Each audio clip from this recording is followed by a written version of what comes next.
So let's get started. I'm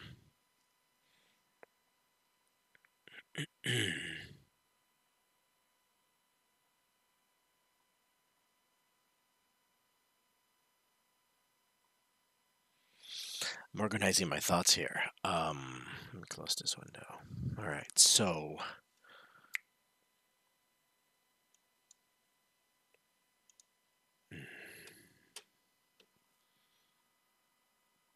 what? I don't know why I'm closing the window. I'm gonna read the lyrics in a little. I'm distracting myself. Okay, so back to the beginning. We'll get there in a little bit. Let's talk about the four maidens, the world remnant, four maidens. So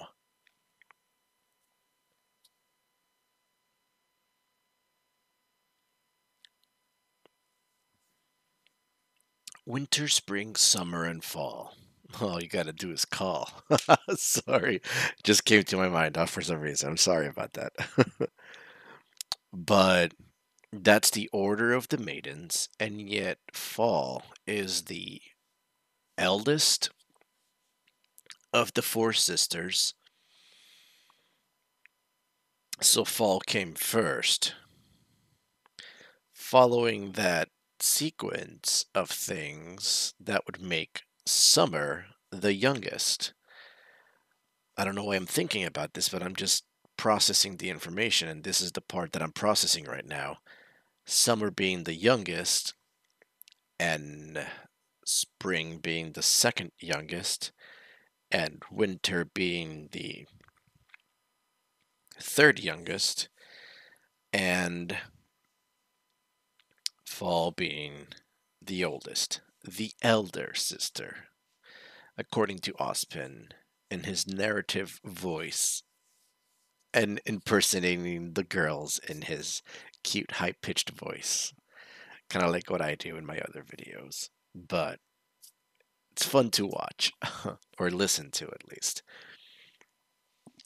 So, winter was the first to arrive.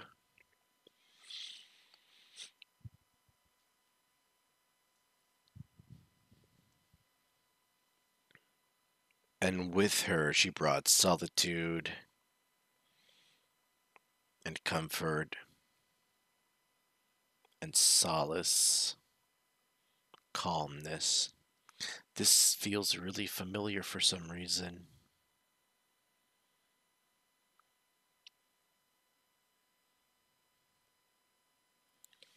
Why does this feel familiar? We've talked about this before. Oh, I remember now. Yes, we've talked about this before. Not so much in detail as now, because previously, a couple of episodes back, um, Ospin and Pyrrha were talking about old stories, legends,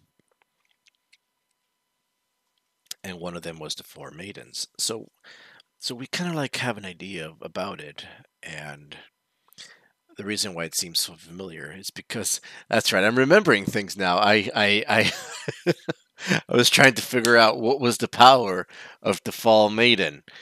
Winter. You have calmness, peace. Um, you have the ability to control the ice. Seems logical. My apologies. So you have winter, then you have spring, brings life. As we saw here, she brings life. She planted, grew crop, and fixed up the garden that would be the center of some more life producing things where things would take place. Um, then summer comes along, and she is energy and taking in the crops, so to say, because when they were setting the table, I'm getting ahead of myself here, but I'm picking out to put into the center. When they were setting the table, Um, Spring gathered the crops, but winter set the table. Spring gathered the crops, and summer prepared the meals. And then autumn came along, and it's interesting that it all falls in place with Thanksgiving, because I was trying to make the connection as to what was her power, her ability, and I think I joked around by saying thankfulness. Her ability is thankfulness and appreciation. And in the end, it's so weird because that's exactly what she brought to the old man. When the old man was thinking to himself and wondering, like, oh, I don't really have much to give, I was just an old hermit. I don't have much to offer, so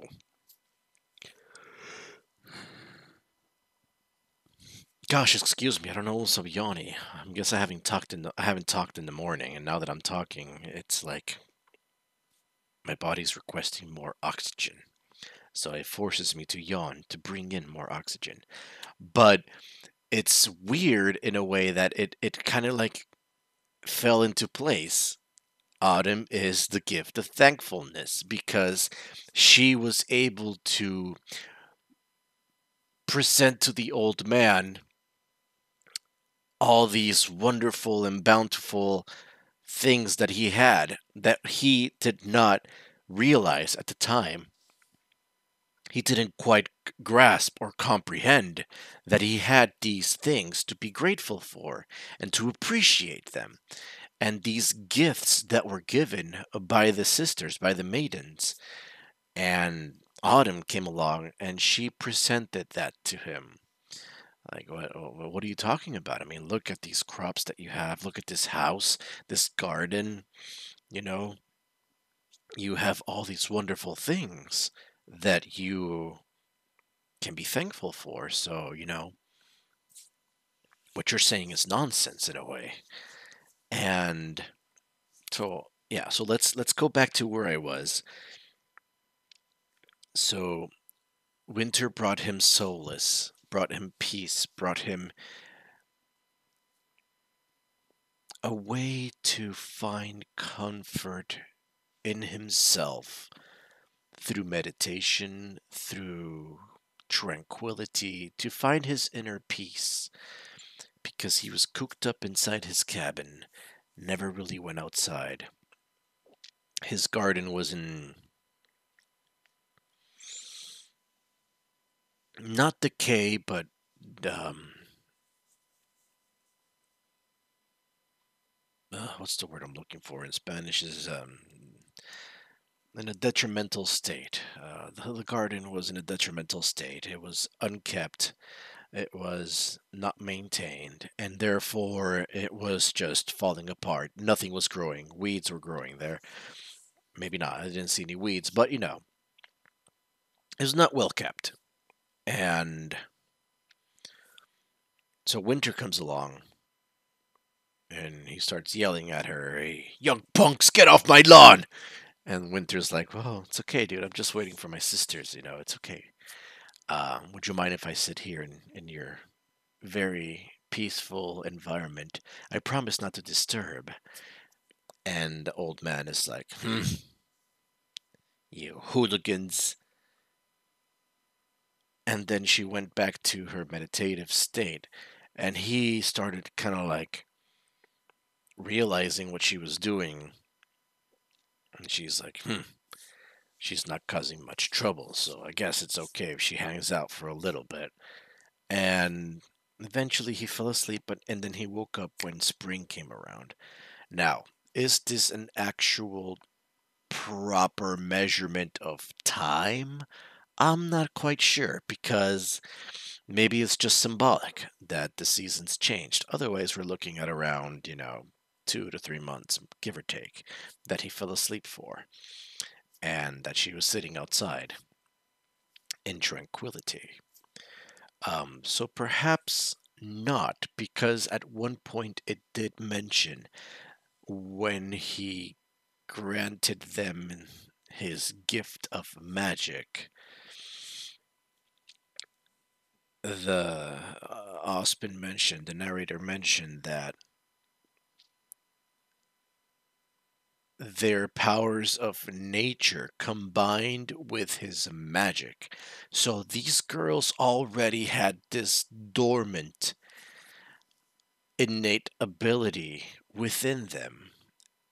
So perhaps it's not an actual time lapse frame of 3 months went by until the next sister season maiden came along.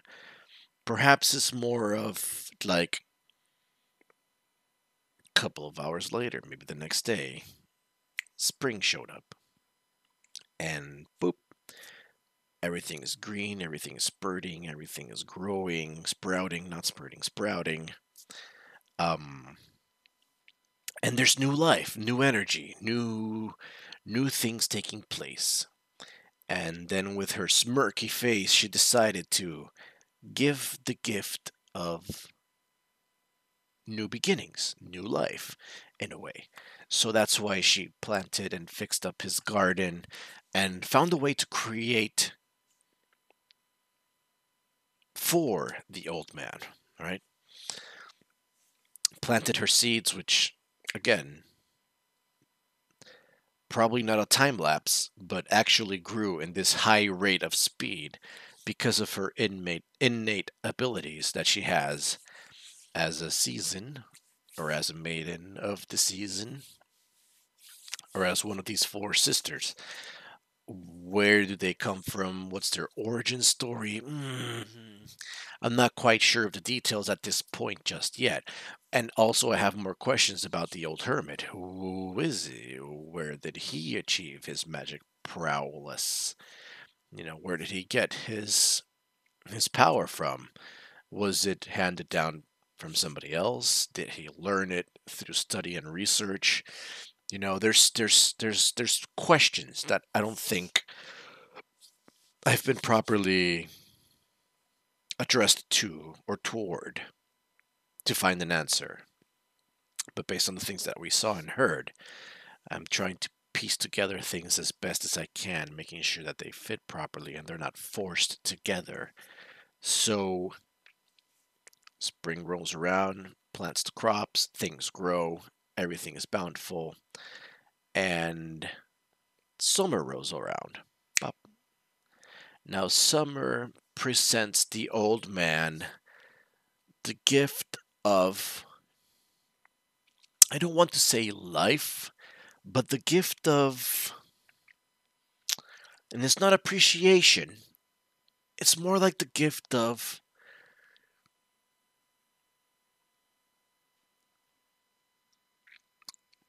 passion slash, gosh, I'm having a hard time putting these thoughts in words right now. Summer presented the old man with the gift of enjoyment, passion.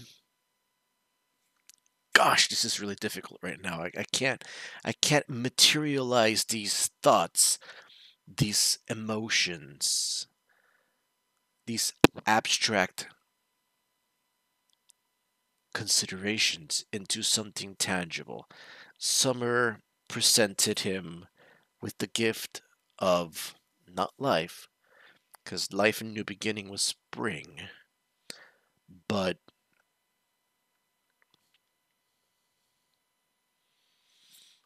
it's not acceptance, it's enjoyment, but it's appreciation, but not thankfulness. It's it's making the most of what you have despite what's going on in your life. He brought him the gift of, gosh, I can't think of a word for this right now, so we're gonna skip it.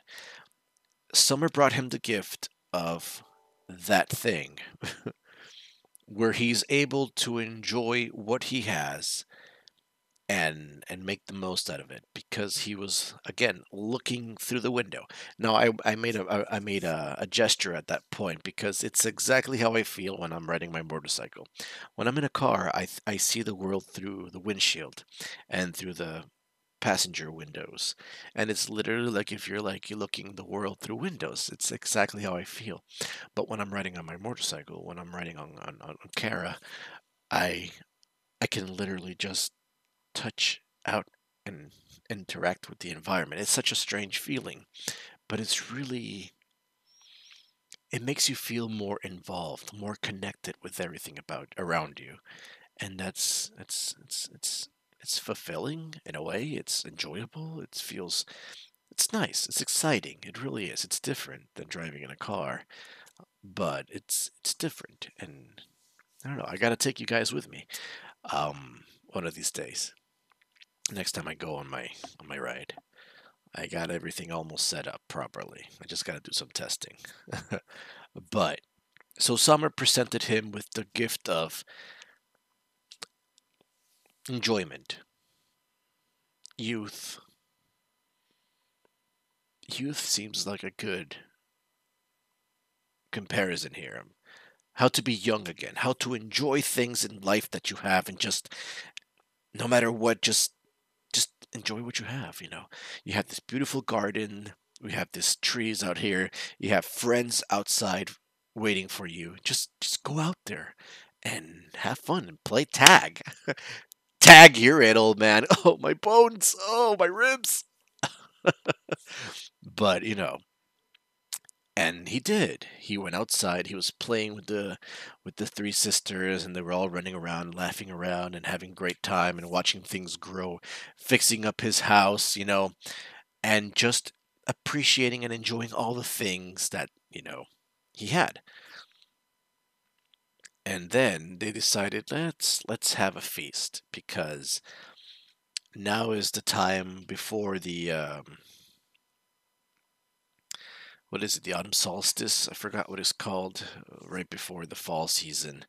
um you harvest everything that you've able to all your crops. You harvest your crops and you get ready for the big the harvesting season. You pick up all your stuff and prepare your feast and enjoy it before you switch over to stored rations for the long term, for the winter season. And while they're setting up the table, Winter sets the table. Why did Winter set the table? Because Winter is the great equalizer in a way. Winter resets everything back to zero. So she sets the table. Spring gathered the crops, the berries, the fruits, the vegetables, because she is the new beginning. So she brings that to the table. Summer prepared the meals. She saw what was available and made the best out of it by preparing the meals, cooking the ham. I never saw a pig, but cooking the ham, um, and just adding all the different flavors and seasons to everything to bring everything together. And then fall came along, and she brought the sense of not appreciation, but thankfulness. Because appreciation is mostly brought by summer. Because appreciate the things that you have, enjoy the things that you have. And then autumn is be thankful for what you have. You have this beautiful home, this beautiful garden, this beautiful land, these beautiful trees. Be thankful for them, appreciate them. Oh gosh, it's so hard to draw the line between summer and autumn. Summer is like the action part, and fall is like the I'm happy I was able to do what I did in summer. For some reason I'm thinking about Japan and Farewell My Summer. For some reason I don't know why that came into my mind. But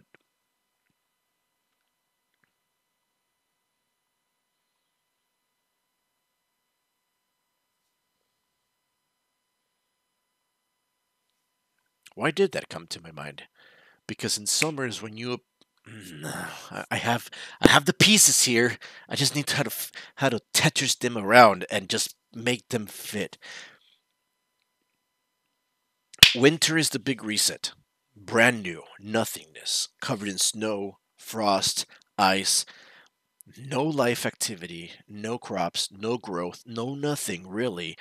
Generally speaking, of course, things still grow in winter, but overall, in the grand scheme of things, it's the big reset. Winter is everything condition zero or big reset. Spring is new life, new beginning, new stuff, brand new crops, brand new fruits, brand new vegetables.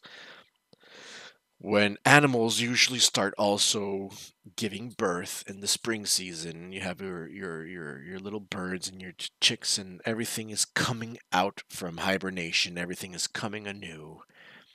Things are being born. That's spring, new life. Summer is enjoy this new life. Do whatever you can to make the most out of this new life, out of this new crops, out of these new seasons. Put everything together, mix it up, and make it yours. Just enjoy the crap out of it because once summer ends, it's time for you to look back at the things that you've done and appreciate them. Be thankful for them. Be grateful that you had an opportunity to do all these amazing things this year. And be like, wow, this was great.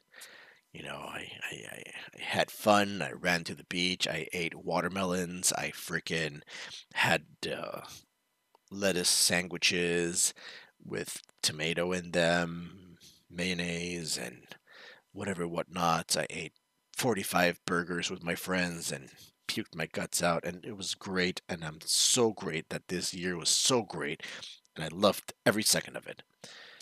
And after you're thankful for all these things comes the big reset, and then we start all over again. That's the cycle. So, why does that make fall the eldest sister? If we were to think about it, winter technically might be the eldest sister because she resets everything. She is ground zero. Unless, of course, from fall, because how do you start a cycle? By being thankful. I don't know if you understand what I'm saying. Um,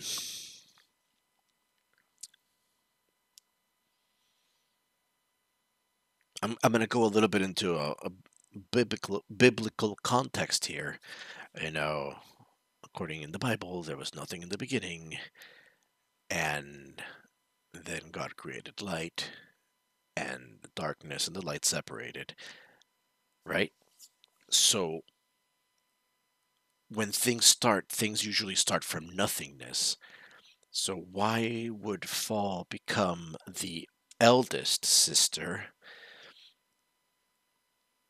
S- Like, how does it start with being thankful? Because if there was nothing before fall, if summer wasn't there, if spring wasn't there, if winter wasn't there, autumn came in and she's like, I'm thankful I'm here. And then winter is like, nope, Zzz, big reset.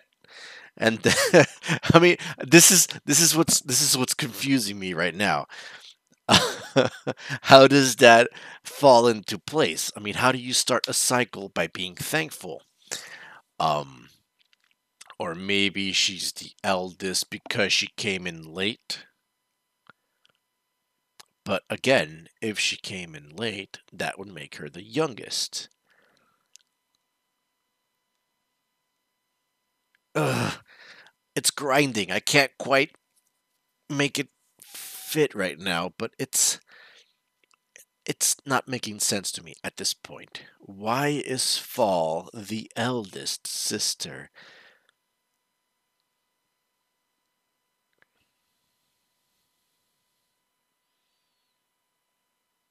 Is it working backwards?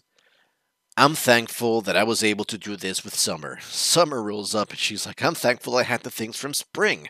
Spring rolls up and she's like, no, I said it wrong. Let's go back to Fall. Fall is thankful that she was able to do things with Summer. Summer is able to do things because of Spring. Spring was able to start because Winter reset everything. Is that how it's working? It's kind of like hole flow theory. I don't know if you know about electricity, but you have your electron flow theory, and as an electron moves, you leave a hole behind him, and that's called hole flow theory. So instead of it moving upwards in arrival, you're actually considering the fact that they're shifting positions, and therefore, by that theory, autumn would be the eldest, fall would be the eldest. That still doesn't make sense to me. I'm trying, I'm grinding it. I'm trying to like, just force fit it in there, but I can't I can't think of something to make it fit at this point. My gosh, this is cray on the nene. I got nothing. I cannot make this work for some reason. Why is Autumn the eldest if she was the last one to arrive at the scene? Why is Autumn the eldest if she is the one that comes in the end and says, "Hey, appreciate everything you had"? Is it because she has more intellect? Is it because they think of it as not by age factor, but as a wha-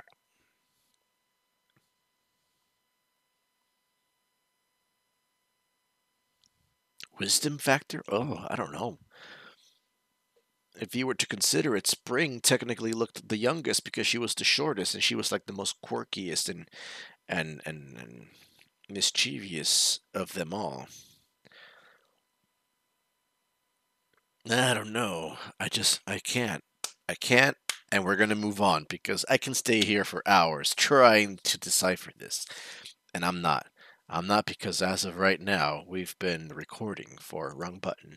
We've been recording for dun, dun, dun, dun, an hour and 13 minutes. So no, we still have the lyrics to talk about. So I'm sorry. It left me with a bit more questions than it did answers at this point. Honestly, um, it's not a bad thing because I love having questions because that gives me something to look for and to be aware of and to seek. But I cannot, I don't know, make sense of it yet at this point. Something else that concerns me in a way is the similarities of names that we are encountering. Right now, we have three people that make sense. Actually, yeah, we have three people that can, by direct association, make a connection with the sisters that we have so far. Allow me to explain. We have Summer, which also is the name of Ruby's mom, Summer Rose. We have Winter, which is also the name of Wise's sister, Winter Schnee. We have who else is there? Yeah, Fall, which is also the name of Autumn, but they call her Fall at some points, or the Fall Maiden. Have we had any indication that they are who they say they are and they're connected directly? I don't know. I don't know if Winter is the Winter Maiden. She doesn't seem really full of solstice or anything like that. Um, or serenity. Um, was Ruby's mom the summer maiden that can control fire? I don't know. Probably, probably not. Did Ruby reach her powers? Not sure.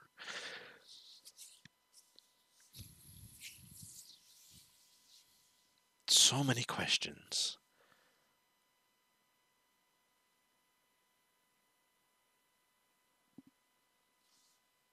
I don't know. I mean, there's connections and there's similarities, but we can't quite make them fall into place, or at least I can't. Not with the information that I have.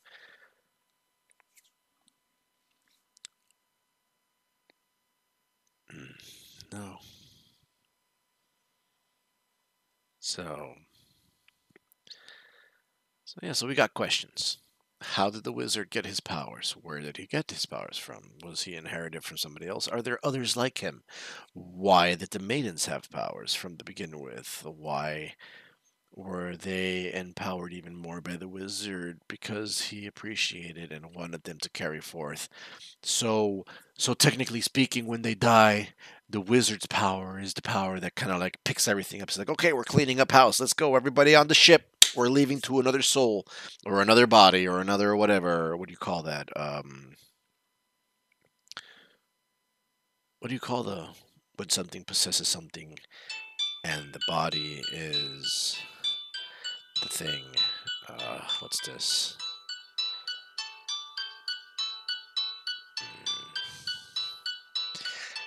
Not right now. I'm sorry. um, vessel. Pack your things, guys. We're leaving. We're gonna go to another vessel. And is that is that what caused that to happen, or is it the other way around? Are the dormant maiden powers the ones that actually eject themselves from the body and pew, find another vessel? Is that how it works? Who is the one that causes the shift?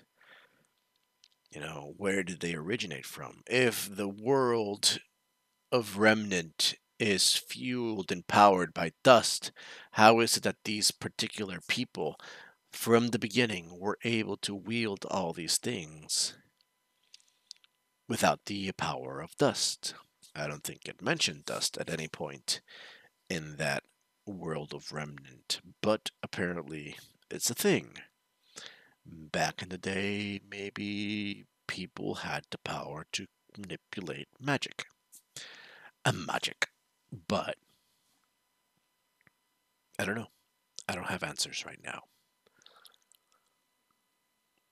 More research is required. So hopefully, volume 4, 5, 6, 7, 8, 9. I don't know what volume they're on, but hopefully later on down the line, we'll get answer to these questions and make the connections. But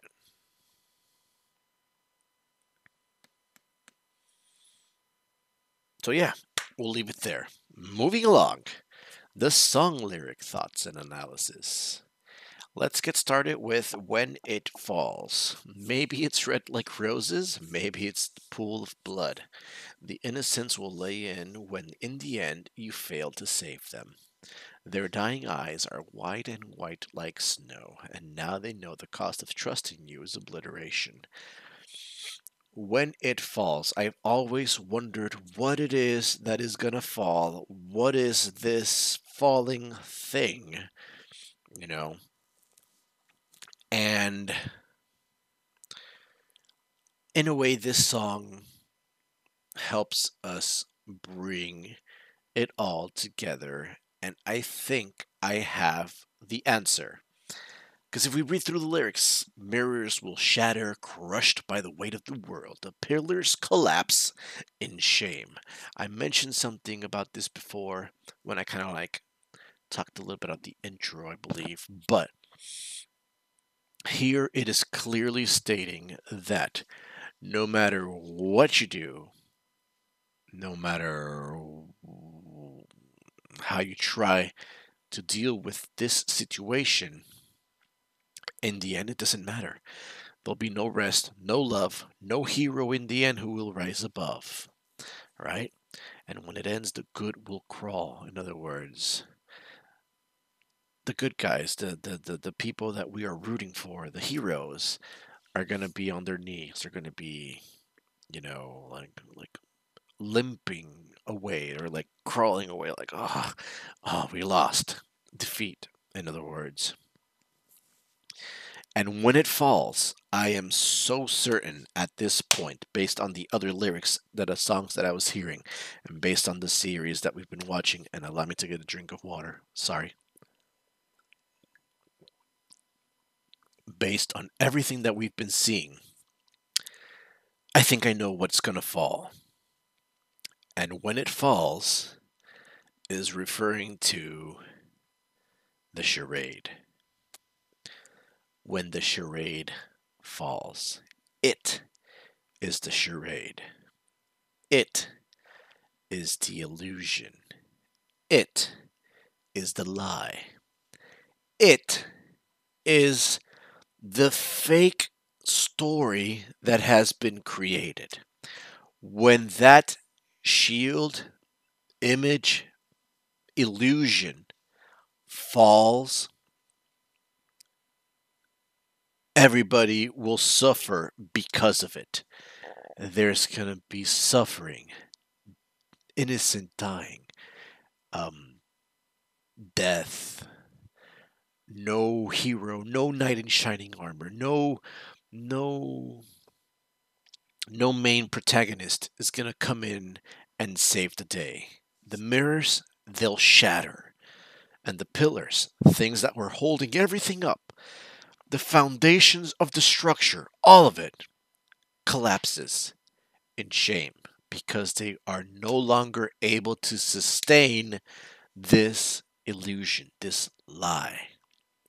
Now, this is probably coming from the perspective of the antagonist because it is the antagonist's mission to make this fall, to make this collapse, to break through this illusion, as we're going to see in the later songs that I was listening.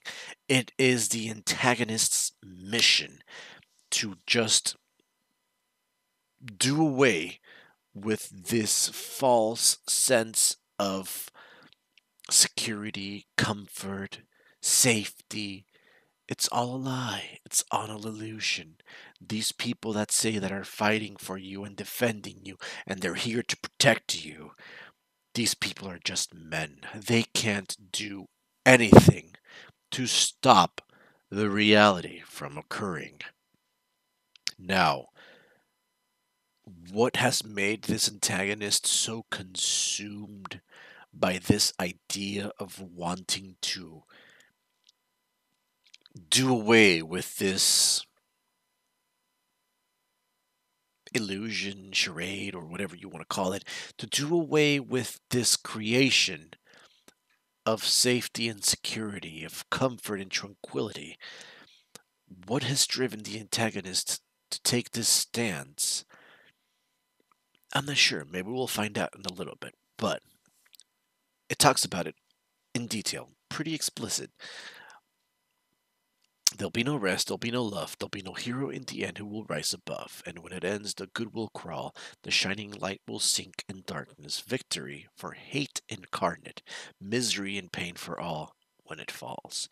So once that charade falls, once that illusion falls, everybody's gonna suffer for it, and there's gonna be no good guys left to win the battle. And sorry, I said it wrong.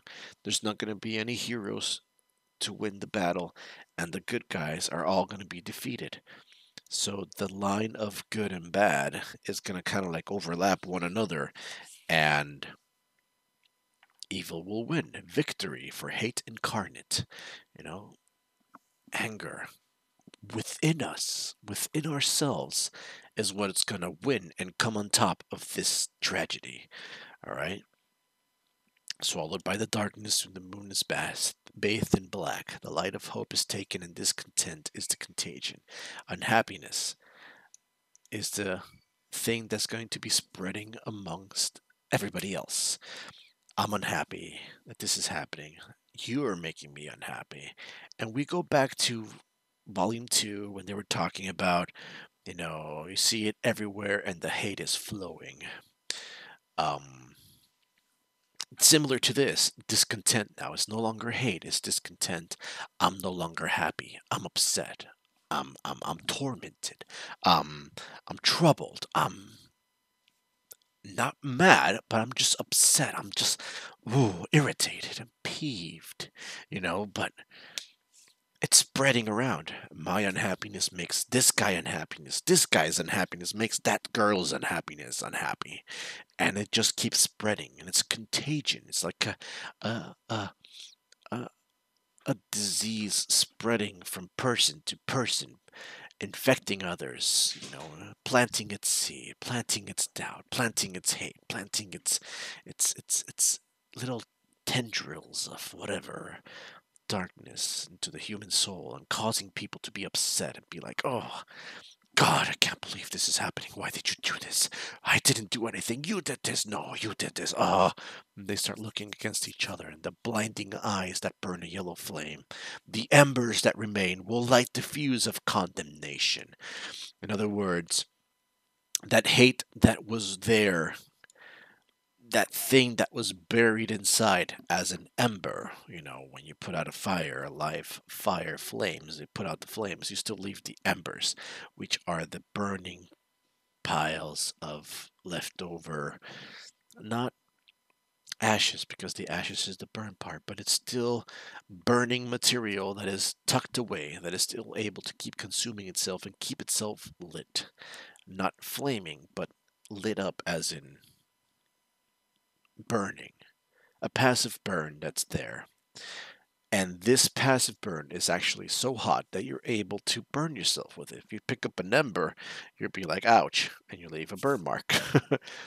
But these dormant feelings that were suppressed, that were buried under whatever you want to bury it under, and just like pile it in, and just like, oh, okay, I'll look away now. I'll try to deal with this. Oh gosh, I'll try to deal with this. Okay, no, he's a good guy. But deep down, I know he's a bad. No, he's a good guy. No, he's a bad guy. And these things are staying inside of you, just there. And these are the things that you're just waiting for an excuse. You're just waiting for something so that you can be like, aha, I knew it. You haven't changed at all. And that ember is what's going to light the fuse of condemnation, because at that point you've doomed us all, so to say, when you let that blow up inside of you and just make you spread even more hate, even more anger, even more anguish and discontent and fury and whatever you want to call it. That is what's going to start the whole process of just division and separation and breaking apart amongst each other and separating and segregating and just opening up tears within everybody as a whole. Yeah, right? And then kingdoms in tatters, everything is falling down, hung on the brink of war. The peace will succumb to flames. This is not a tragedy, this is not an accident. You place your faith in fools, and now you'll smother in lament. Now, at this point, it was not a natural cause that caused this. This is where I kind of like diverge a little bit based on the lyrics. This is not a tragedy. This is not an accident. You placed your faith in fools. True to a certain extent, because if we were to apply this directly to how Cinder carried her operations near the last couple of episodes of Volume 3, it wasn't something that blew up naturally. It's not something that happened on its own. There were catalysts involved, primarily Cinder's actions, manipulations, deceptions, right? All these things were the ones that kind of like positioned everything in place so that when the time was right, all you just needed to do was just a little push in the right direction, and things just start going on their own. So, this is where we diverge a little bit. You're right, it's not an accident, it was intentional. And you say it's not a tragedy. It is, because it's not a natural occurring event. It was something that was brought upon by force. So, granted, no matter who you are, um, you place your faith in fools and now you'll smother and lament. It's not misguided. It's, yeah, it was faith placed in somebody else, but when that somebody else is deceived, manipulated, and tricked into doing something that is not what that person should be doing, mm, it's hard to place the blame directly on that person. We look a bit more at the mastermind behind the operation. I don't know if you understand what I'm trying to go with here. They play the part of allies, claiming peace their only goal, but once the fight for power starts, they'll eat each other whole. Again, it's not about power, or at least I'm not getting the indication that it's a power struggle. Ospen was completely fine with, James being in charge of the operation. He didn't retaliate. He didn't say like, "No, I need to be in charge." Um, it's like, if this is what you guys feel, then that's okay. We'll do it this way. Fine. Um, so you're not making. I'm starting to think or change my perspective. It's not when the charade falls, is when I make it fall, is when I force it to fall. It's not when it falls on its own. It didn't fall on its own. You played a key role in making it, forcing it to fall in a way. Their iron gloves point fingers, they'll wage a war of blame, and mankind will wilt in pain. Again, I didn't pick up on the power struggle. I didn't see the kingdoms fighting each other. Maybe that's the message that they tried to convey to the world.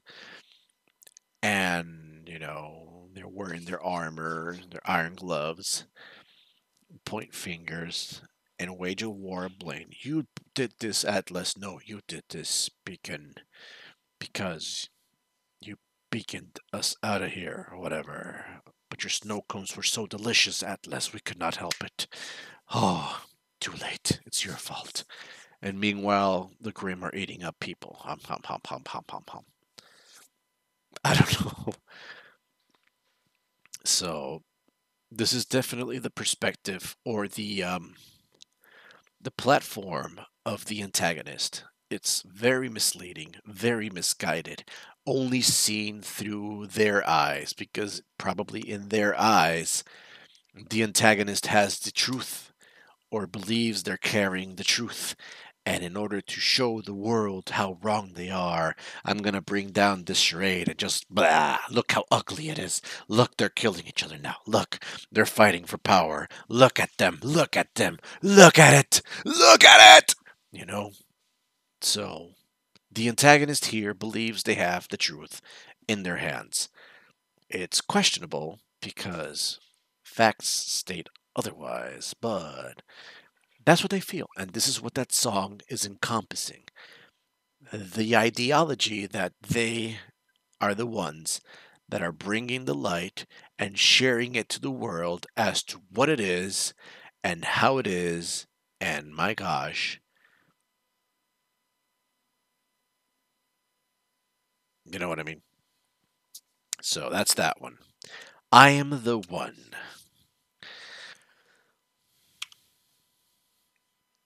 This one is about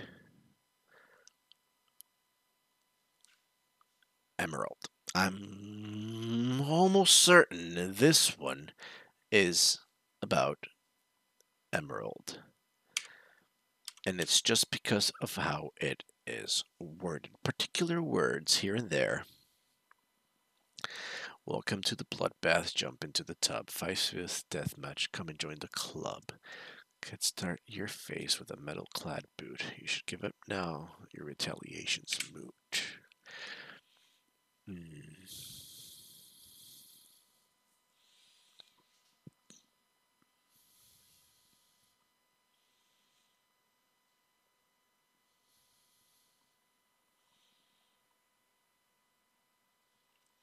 Your girlfriend's purse will help you win this duel.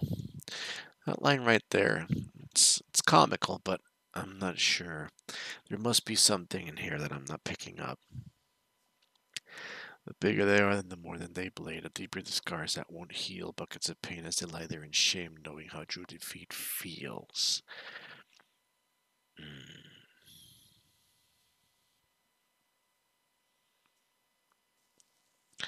Or maybe actually, this is.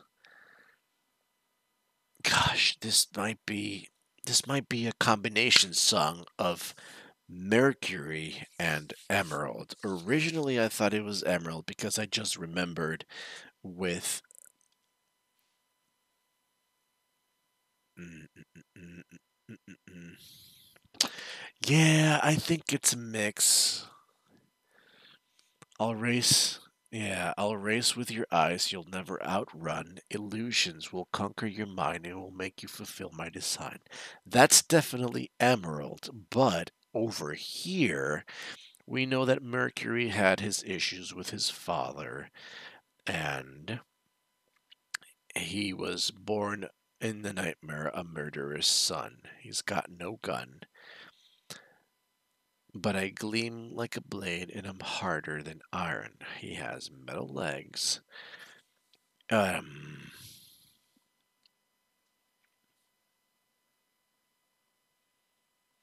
and then over here is Winter. I'm the one who rose out of filth and was loved by no one.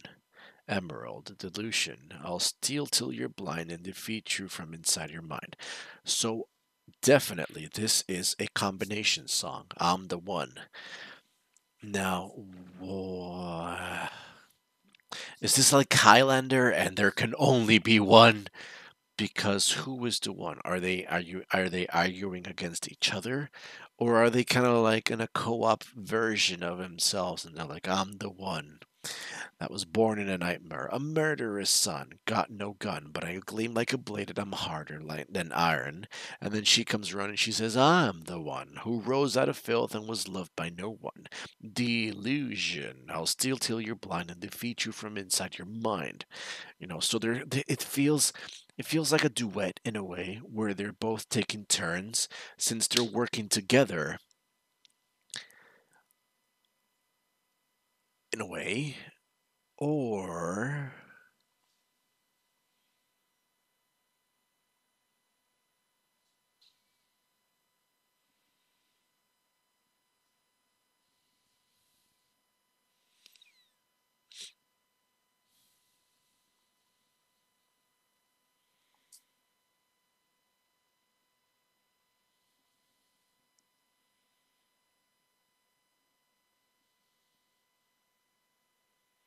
yeah, that was ripped from the earth and exposed to the sun, overrun by the hate and the beatings, defiled by a father. I'm the one that will race with your eyes. Ah, ah.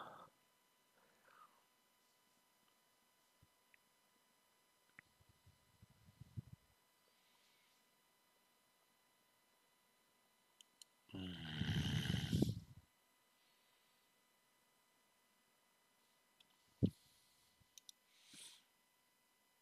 Or maybe it was both. Maybe it's just Emerald. I don't know, because in verse here, it's you like the way I dress. Yeah, I know I'm fine. The blood's gonna stain, but it won't be mine. Just chill here while I drop into the brush. See you when I land. You're gonna feel the crush. lay right down and grab a little rest. I guess you're dealing with the best. Hmm.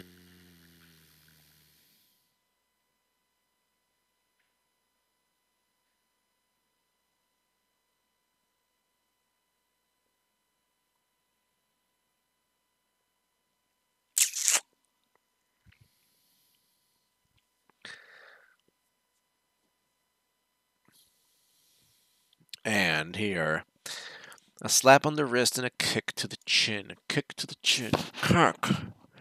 A hint of the flavor of steel. Tastes like metal boots. No one to blame. It's the end of the game. The humiliation is real. Gosh, I see mercury in here, but I see a lot of emerald in here. So, mm,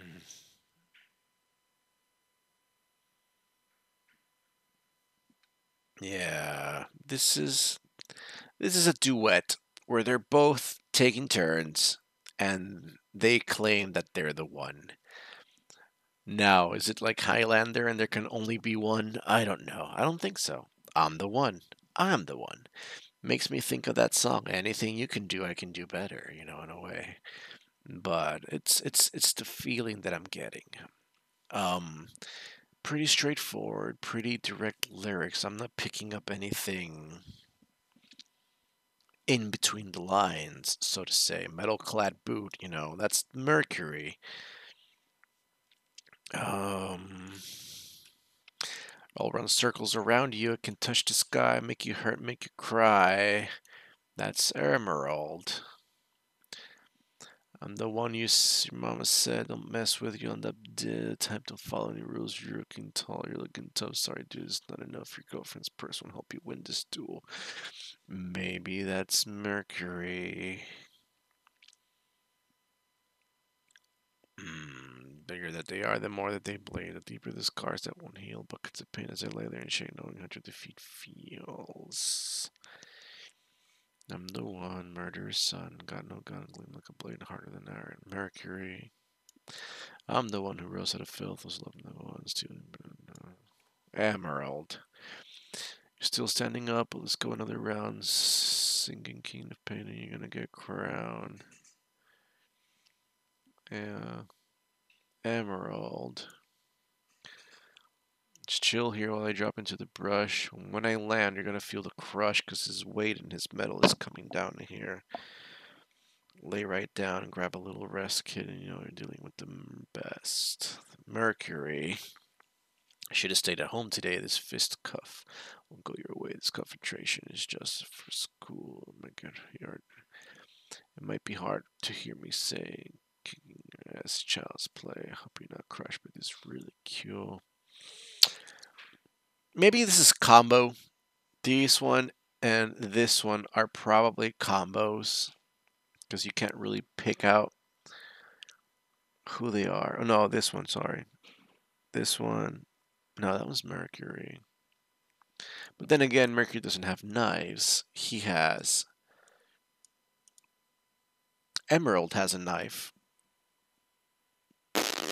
Gosh, this is difficult. Emerald. Both. Mercury. Emerald. Mercury. Emerald. Emerald. That's what I'm getting from that song. I don't got much. Hmm. So it's a duet. I'm gonna go with it's a duet. It's a duet between Emerald and Mercury. Pretty straightforward. Strutting their stuff or flexing in the song with what their abilities are. Illusion creating and fake stuff. And Mercury being an assassin in a way. It's my turn.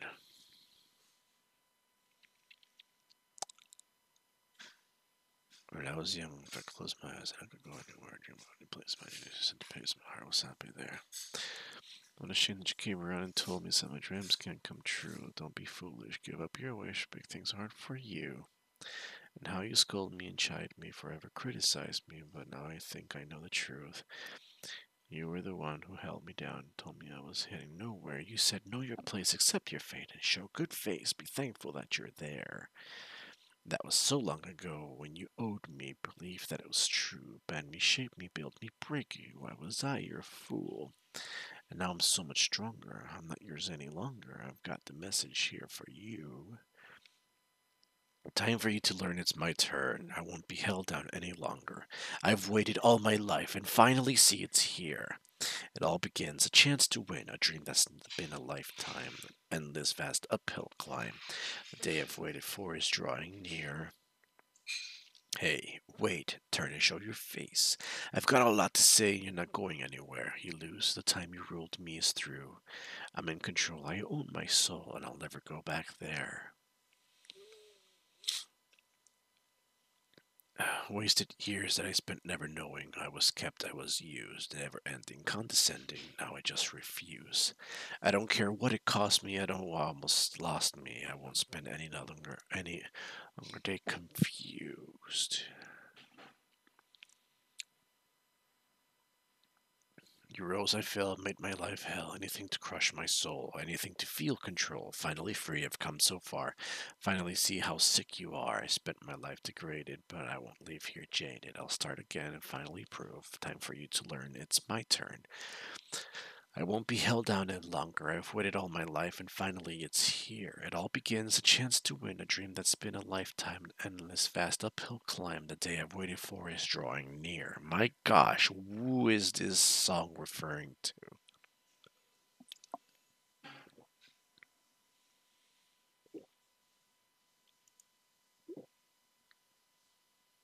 Hmm, it's my turn.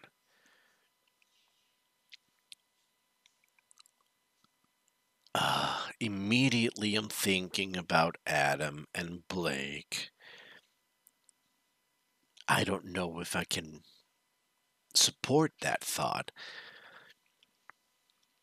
because I'm not sure.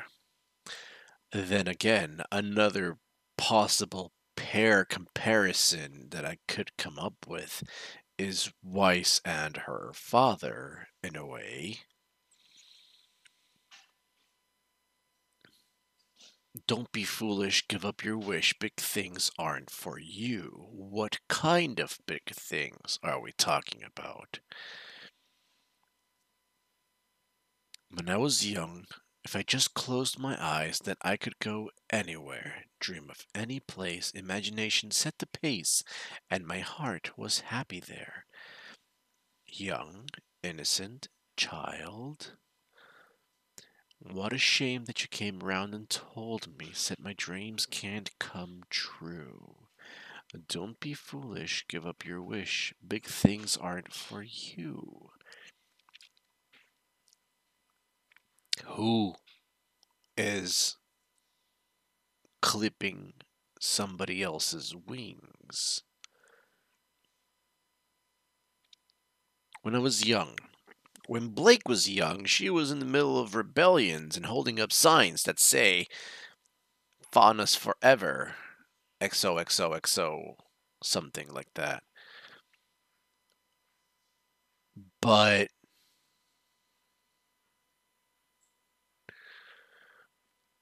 I'm leaning more towards Weiss and her father. Because he is the one that seems to be reaching out and kind of like grabbing her, putting a grip around her, cutting her off from financial support, which we find out when she's going to pay for the meal.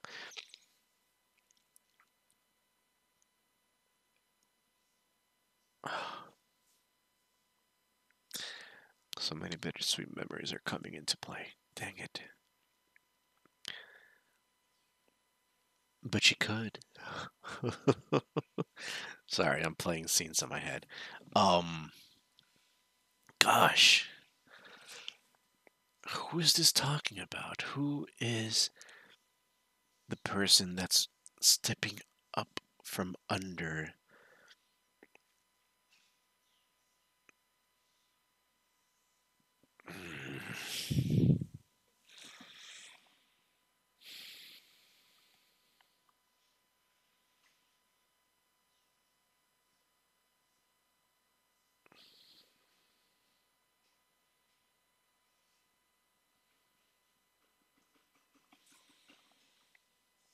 It said, my dreams can't come true. Don't be foolish. Give up your wish. Big things are for you. What big things? What are we talking about here? You scold me. You chide me. Forever criticize me. But now I know. But now I think I know the truth.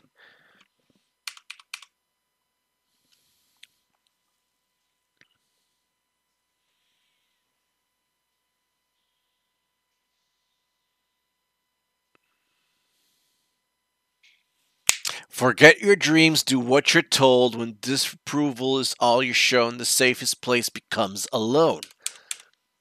I got a feeling this is wise. I mean, seems to add up pretty nicely. Said my dreams can't come true. It's my turn. But how is she going to retaliate against her father? By ignoring his calls. Beep! No more dad. Is that what it is?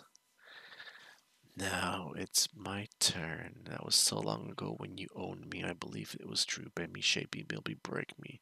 Why was I your fool? Hmm.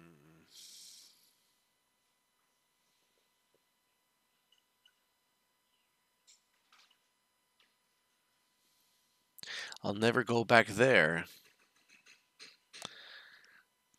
Ah.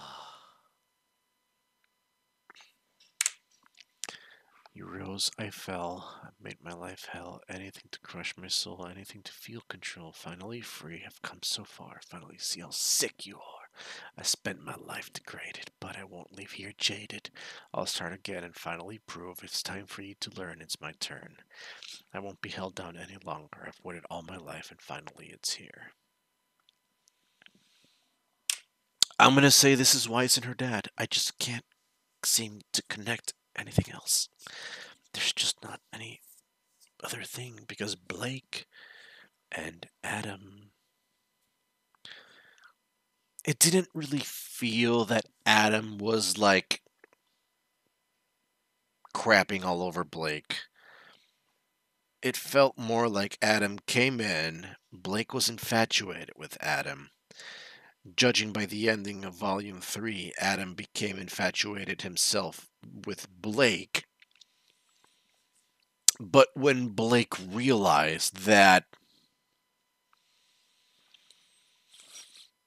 he's full of violence and his agenda involves hurting innocent people, she's like, goodbye. Shweek! And she cut the rail for the cart, and then she's like, the piano music playing. And Adam is like, does this mean, are you dumping me? And then he never got his answer, so he became upset about that.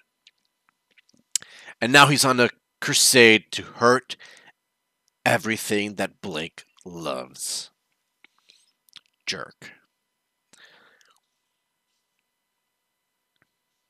So she ran away. Blake ran away, in a way. But this one is talking about I'm so much stronger. I'm not yours any longer. And it's time for you to learn it's my turn. Blake didn't do this. Blake, in a way, retreated tactfully. And it's not have to do with her. So I'm settling in with with Weiss and her father. This is a song about Weiss standing up for herself. Enough is enough. That's it. No more of this nonsense. You can try to forge me any way you want. I was a child back then. I had my ambitions, my dream, but you have constantly berated me and held me down and blah, blah, blah. That no more. I am just going to do my thing. I'm no longer going to study under your rule. I'm leaving Atlas. Forget the snow cones. Forget the snow. Forget you. I'm leaving. I'm leaving to, I don't know, Beacon. Yes, Beacon it is. And goodbye. Vroom. Wait, how are you going to support yourself? I don't know. I'll figure something out. I'll give you money. Fine. Eh. And then And then she had her conversation with Winter, and now she's in control. She owns her own soul, and she'll never go back there. Because according to Winter, she has two options.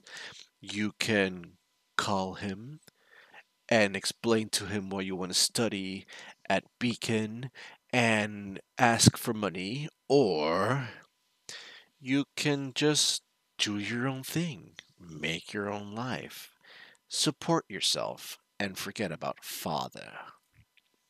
Boop. That's what happened in a nutshell. So, it's my turn. It's about Weiss standing up to her father and moving on with her life. You go. Don't let anyone hold you down. And if they don't believe in you and your dreams, it's a delicate subject. I can't say it like that. If you have somebody that is continuously trying to bring you down and squash your dreams, because they themselves have not been able to accomplish anything, or they just want to be able to control your life in one way or another. mm, Start finding a way to do away with this person by separating yourself from them. If, on the other hand, you have somebody that is very realistic and smart and genuinely cares about you and tries to protect you from getting hurt, be patient with them. They have good intentions. They just might not know how to properly deliver the message. And you can tell these people apart because when you try to explain your reasons and your actions or whatever, they'll try to listen and understand what it is that you're trying to say. Otherwise, another kind of person would flat out just be like, "Nope, nope, you're wrong. You don't do anything. You're naive. You're stupid. You're simple.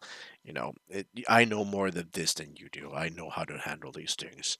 You need to just listen to me and let me handle this." This is the bad guy, not the bad guy. The example of what you should slowly disassociate yourself with. The good guy, or the guy with a good intention, that, or the girl that with a good intention that doesn't know how to properly handle it, conversations or whatever, would probably be like, "I hear what you're saying, but listen, this thing is not going to work out because, it's really hard for you to fly without some sort of lift device that can push air molecules out of the way.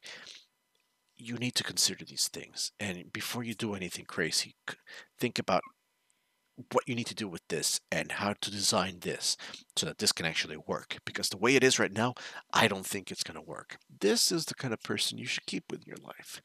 Just dialogue more and try to understand each other better so that it doesn't feel like, oh, you're always telling me what to do. No, I'm not. I'm just trying to look out for you. Oh, you're manipulating me.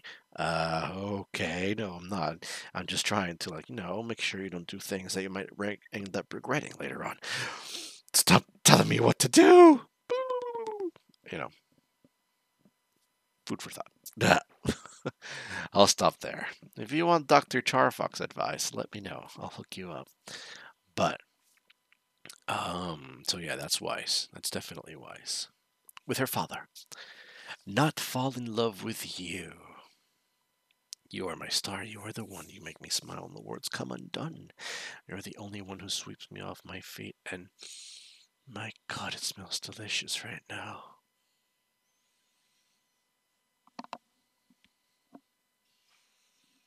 One second.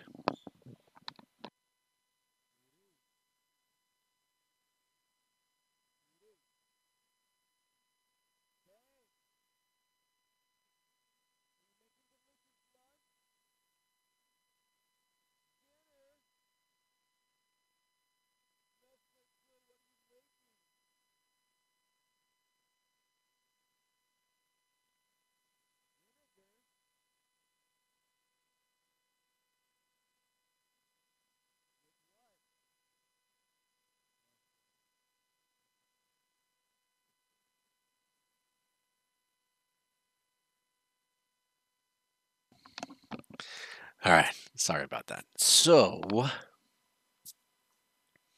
where was God, it smells so good. I'm sorry. Not fall in love with you. So, you're a distant dream to me. Then I know, and I know that you're out of my league. How could it ever be?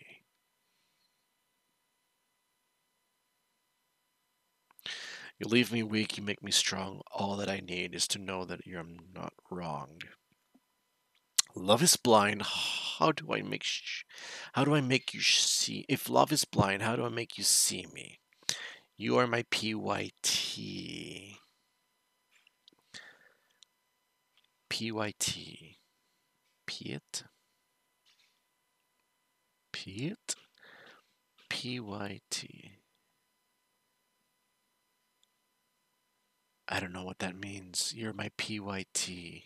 My cherry amour. One look at you and my heart starts to soar.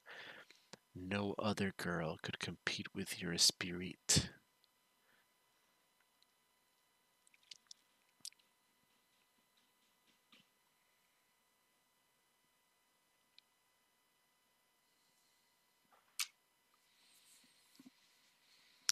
I can't help myself. I'm falling. There's no doubt. It's you and no one else. Is there any chance for this dream to romance? Is for this dream romance? Should I just give up? What's a fool to do? Could you fall for me like I fell for you? Goodness, somebody is really falling really hard here. But I don't know if this is John and Pyrrha. Because originally,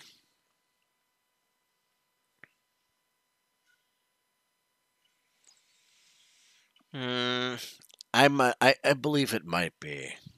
It might be John and Pyrrha.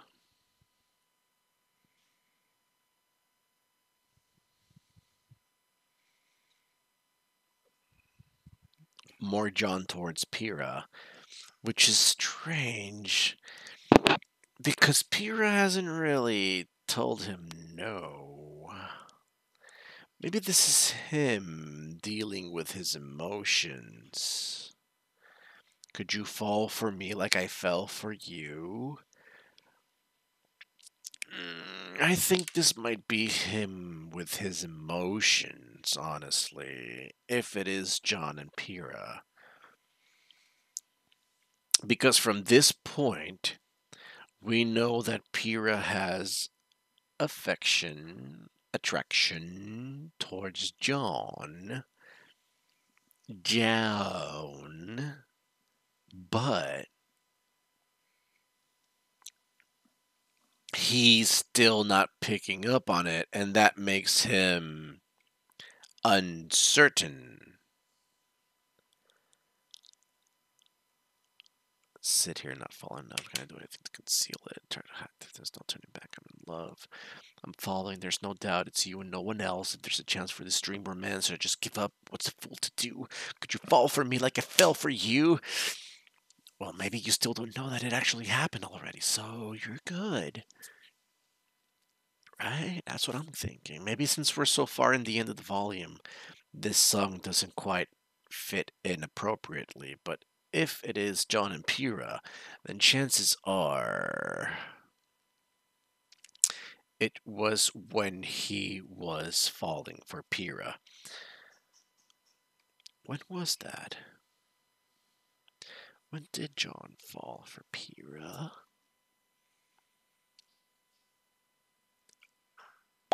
I think I missed that part. When did they actually, or when did John start falling for Pyrrha? When did that happen?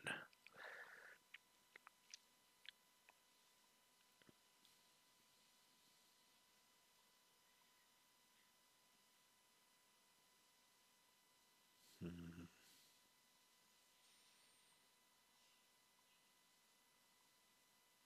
I'm not sure.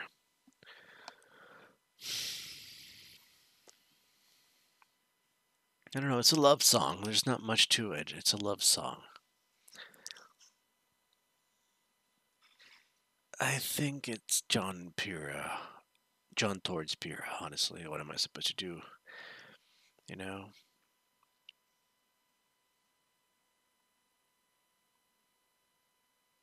just sit here and not fall in love with you. Is that what I'm supposed to do? Just be a machine and not have feelings for you? Yeah, I'll leave it at that. Neon. I like this song because it's fun. It's, poppy, and the way they word things here is really good. For a while I thought it might be, yeah, no. See here, this line right here. I'm cool like the rain. I'm cool like the rain, and I'm hot like the sun. What happens when you mix rain and sun? Ah, you get a rainbow. That's clever. I appreciate that. That's really clever. This song clearly is from that girl on the roller skates. I believe her name was Neon Cat, which is,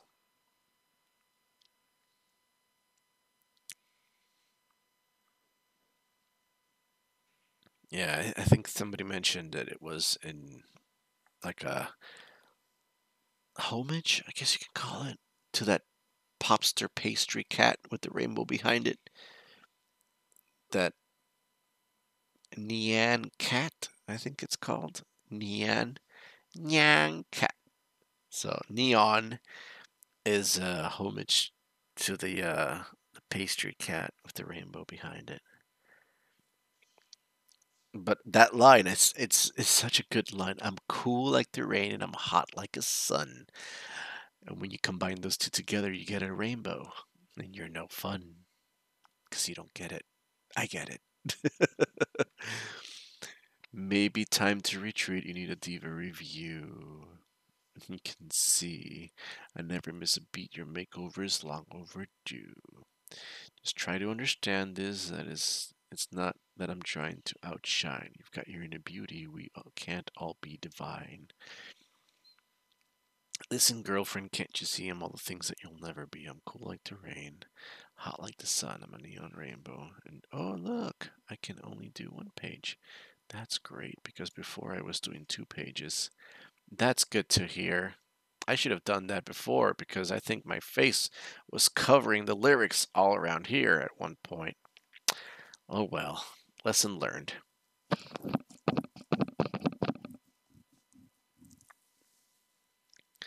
Yeah, so that's a cool song I like. And Mirror Mirror Part 2. Let's talk about this song. This song has good stuff in here. Who am I to complain? My life's been spared so much pain, born with all that I need. My comfort's all guaranteed. You're living in the lap of luxury. You have everything you could ever wish. In other words, in Spanish, we call this nació en una cuna dorada, en una cuna de oro, which means you were born in a golden cradle. You have everything. The problem with this is that, at least normally, people that are born in golden cradles are, in a way, disassociated with what it takes to achieve things, what it takes to earn things, what it takes, or the meaning of hard work. Because chances are they will inherit the company business, they will inherit the father's legacy, so on and so forth. And this creates a problem of not appreciating things and becoming, in a way, apathic. In a way, you don't have that much empathy because you don't understand the struggle or the hardship involved to get things done or achieve things. you know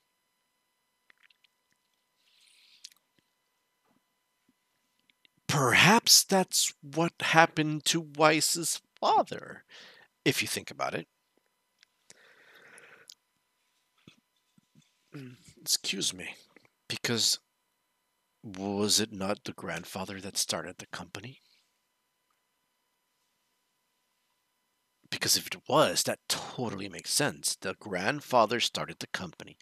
The father inherited the company, not knowing what things are worth or the struggle or the hardship required to earn things, to start a business, to just, make things happen on your own.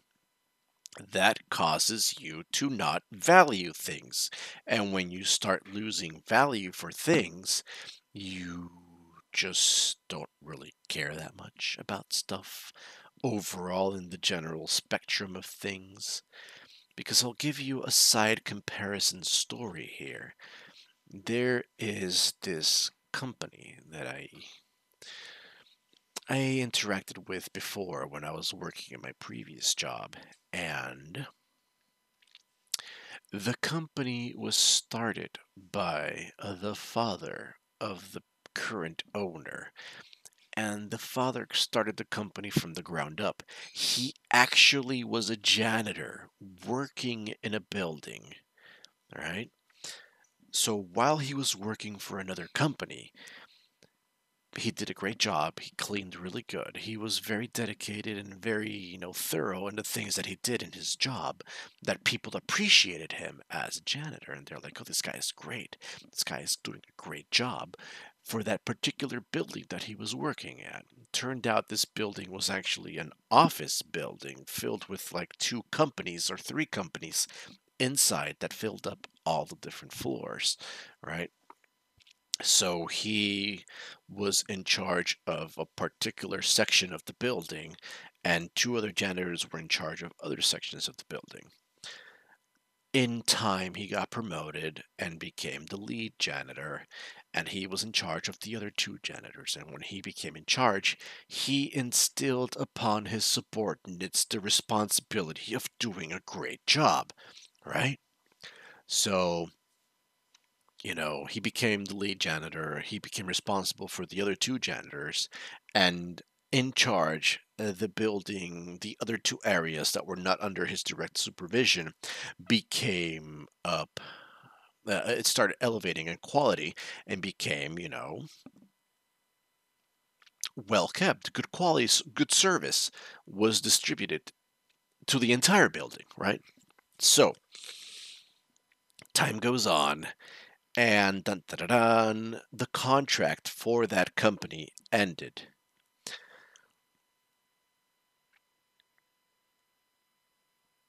What ended up happening was that his company that he worked for left the building because they didn't get the contract. Another company came in, got the contract, and they were doing a terrible job with their janitors. The people, the head directors and chief executive officers of the companies that were inside that building, the clients, complained. And they're like, no, we want that janitor with his other two janitors because they did a great job. We want them here. So they contacted the other company. And at that time, that lead janitor was having a bit of a friction issue with the management team from his company that he worked for, right? So they contacted the company. They said, we want you to bring that janitor back with the other two employees because they were doing a great job. The building was impeccable. Now it's a mess. We're going to cancel this contract. We want you to come along. And then the management team at the other company is like, well, actually, since you want us so bad, it's going to cost you because, we need more money. And they're like, why? That's senseless. Doesn't make any sense. Why do you need more money? And then he actually refused to accept the contract. And they actually reached out directly to the janitor and they're like, listen, if you can somehow incorporate yourself as a company, we'll give you the contract. And he's like, really? Yeah, just do something because these guys are not so good. Your previous employer or your current employer is a douchey douche. So we need you to do something about that. We want you. And he said, okay, I'll think of something. So he made a company under his name and he registered it into the Puerto Rico Department of Labor. And lo and behold, he's now a company with his own name. He reached out to the other two janitors. He's like, "Hey, listen, you guys want to work for me? I don't know about that. I got a job lined up for everybody. If you come with me, we can go back to that building that we were working. Oh, that building that's right next to our house? Yeah, that one. Okay, let's do it. Sounds good." And he did that. So basically, he started a company from the ground up. Now, at this point, he's now the person in charge of his company. Granted, he's still working as a janitor, and he's working and he's working and he's getting paid for that contract that he was doing. He uses this money to hire more people and to invest in better materials. And then later on down the line, same people from that building, CEOs and directors, approach him and said, "Listen, do you have more people? Because I want to recommend your company to that other company over there, that other building. They could use good quality service people like you." And he's like, "Sure, I'll just get more people." And he did. He got more people and he got more other people involved. And they came and they joined in. And next thing you know, he got one contract, two contracts, three contracts, four contracts.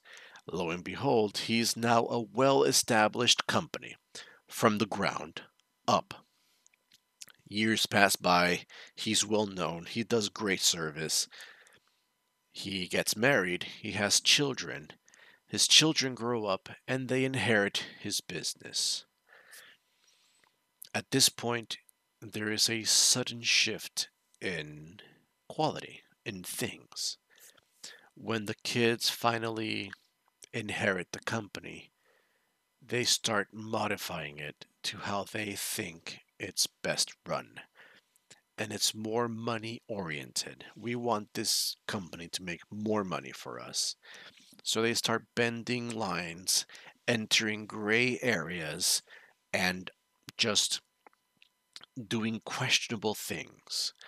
For example, they were awarded the contract, a subcontract, actually, with the previous company I was working with. But while that was happening, they were actually, they were getting paid to be on a certain place for 8 hours, and they would actually take their employees for 4 hours and take them somewhere else to do other stuff. So they would get paid full price here and full price air over there, even though they were doing part time here, part time there. They wouldn't provide employees with materials. They wouldn't provide employees with required tools or anything like that. And it's just a lot of questionable and bad practice as company all around. And that taught me that when you are given things, you don't appreciate them or value them the same as if you were to earn them. Um, so that could be the reason why Wise's father is the way that he is. He inherited the company from grandfather, and now he's doing his mysterious shady dealings and whatever whatnots because he's more interested in earning more money or he's more interested in earning more power or whatever his motivation is. He is not following the same principles and guidelines that the company once stood for. So that's that.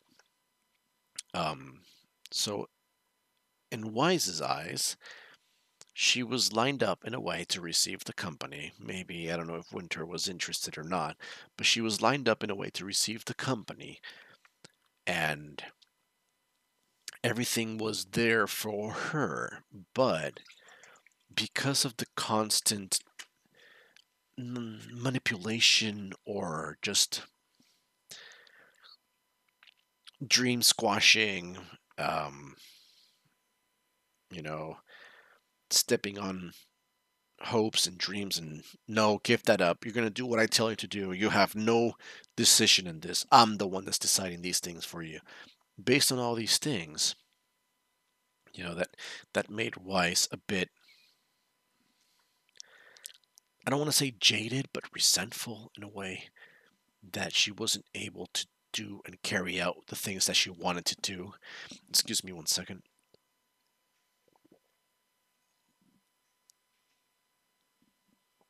Okay, so this is her follow-up song from the first one, was which used to say,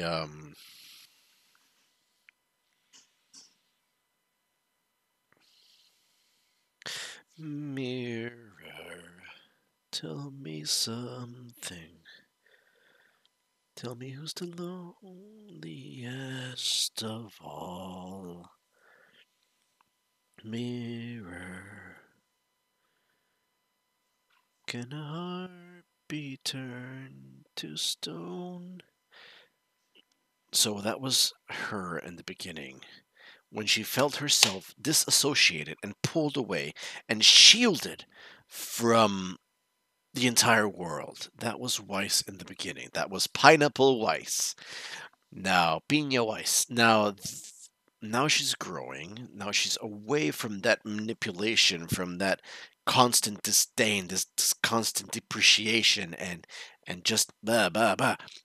She's moved away from this, and now she's starting to grow and flourish and become a better person. If I'm going to be a teammate, I'm going to be the best teammate that you ever had. And she gives Blake the magazine filled with dust, and she supports Ruby in her decisions, and she becomes a better person. She's trying. She still has a lot to do, but she's getting really good at it, and she's changing her life. All right. Some believe in fairy stories and the ghost that they can't see. Probably her father. I know that I could do so much if I could just believe in me. But she can't believe in herself because she's been constantly, always hammered the thought that she can't do the things that she wants to do, that she can't accomplish her dreams, that she's not good enough, that she's not better enough, that foolish ideas are not supported or not well received. Mirror, mirror, tell me something. Can I stop my fall? Can I stop myself from being so abrasive against myself, from hurting myself, from stopping myself, from being my own worst enemy? Years of scorn will leave you cold. Forget your dreams. Do what you're told. When disapproval is all you're shown, the safest place becomes alone. Right here. Constant disdain.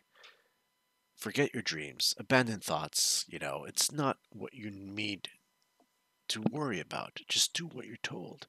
Follow my lead. I have your life planned out for you, and it's beautiful. It's just what I want you to do. No, it can't be that way. We are the masters of our own devices. We choose what we want to do. We are guided in the beginning, but not like this. So when disapproval is all you're shown, when you want to do things and you're constantly, eh, eh, eh. No, you can't do that. No, that's not good enough. Stop doing that. Don't do that. Don't go there. Do better. Become a Schnee. Do what you're told. The safest place becomes alone because you stop trusting people. You stop believing in others. You shield yourself from everybody around you. You lock yourself away, and here is where you're able to come out and play safely because you don't have this lingering thought that others are going to judge you, that others are going to shoot you down in a way, that others are going to disapprove of what you're doing. You know, these things are not existent when it's just you. And isolation is the price you pay, and every friendship is pushed away. Hey, I want to be your friend. No, I need to be alone. I don't trust you.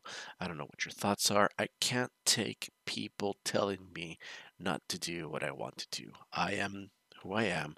I am perfection. I am what my father wants me to be, so I cannot interact with you. I just need to be by myself and do the things that I want to do. Bit by bit now, a step each day, I'm slowly starting to find my way. So you're becoming more comfortable. You're becoming more at ease with yourself and your decisions. And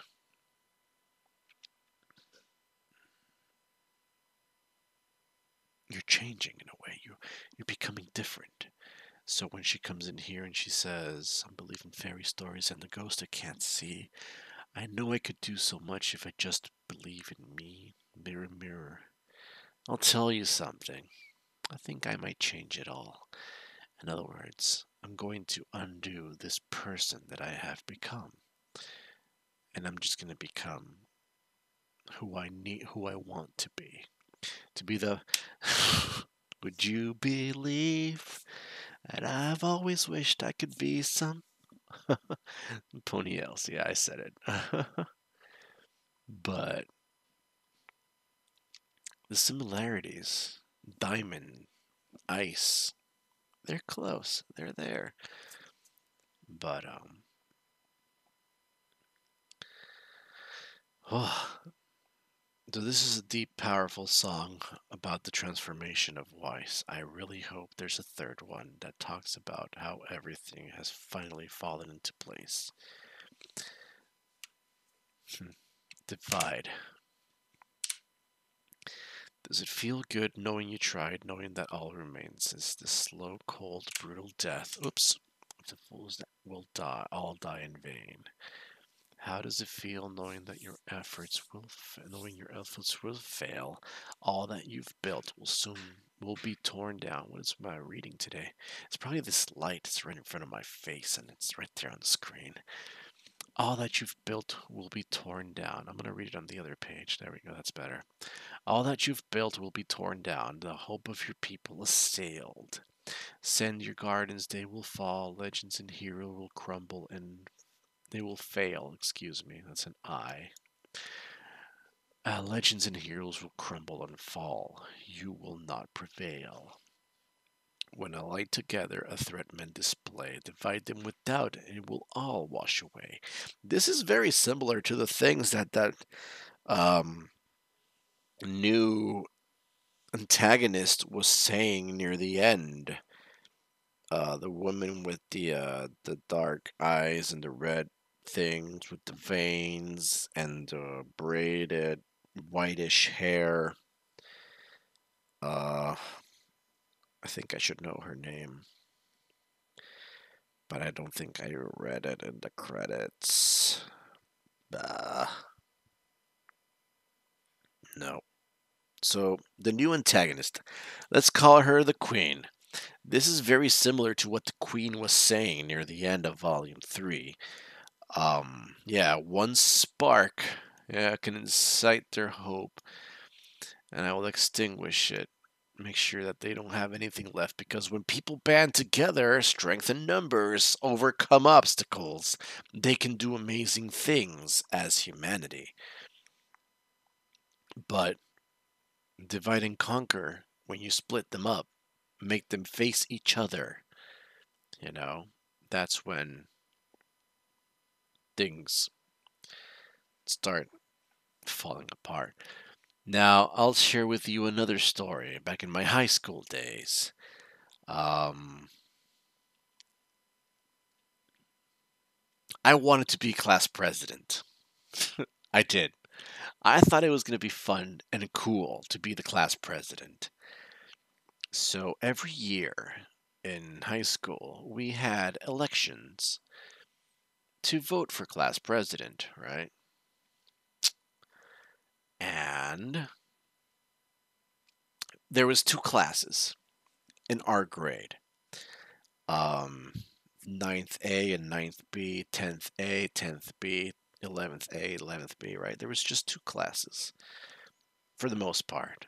So when election season came around, um, it's very informal. It's not like the things you see in the States in like shows and things like that where there's like campaigns and whatever. Ours was just very informal where the teacher in homeroom's like, okay, who wants to be president? And you kind of like raise your hand and like, I want to be president. I think it'll be great. And then they write down your name. And like, anybody else? No? Okay, fine. Then people vote for you. Very informal. They just hand out a piece of paper. You you put an X on the person that you want to vote for, and boop, that's it. Right? Now, in my classroom, nobody was interested but me. So I thought to myself, nice. I don't have competition here. But then it turns out that in the other classroom, there were two candidates that were competing. And it when they count the votes, they count overall both classrooms, right? So I thought to myself, and I'm like, I think I have the advantage because chances are that everybody in my classroom are going to vote for me because everybody knows me. And everybody in the other classroom are going to be divided and vote for each of those two girls that are competing. And therefore, my classroom will be a concentrated vote. I'll have the highest numbers. I should win. They have mixed numbers.